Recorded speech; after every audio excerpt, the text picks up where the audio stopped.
अस्सलामुअलैकुम सामीन। 21 शव्वालुल मुकर्रम और यकुम मई हैं।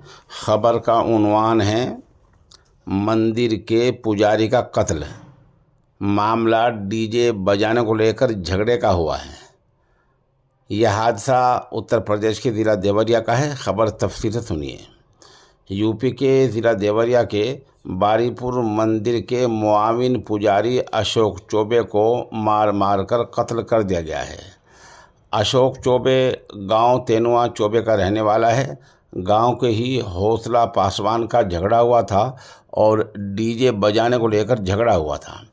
इस बारे में कई बार वहां के एसएचओ अर्चना सिंह से शिकायत की गई। इल्ज़ाम यह है कि अर्चना सिंह ने इस बारे में कोई ख़ास तवज्जो नहीं दी। गांव में इश्तियाल फैला हुआ है। लोग इल्ज़ाम लगा रहे हैं पुलिस पर।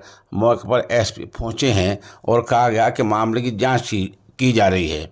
पता चला है कई लोगों को हिरासत में लेकर उनसे पूछताछ की जा रही है। बहरहाल देर रात पुजारी का बेरहमी से कत्ल कर दिया गया है।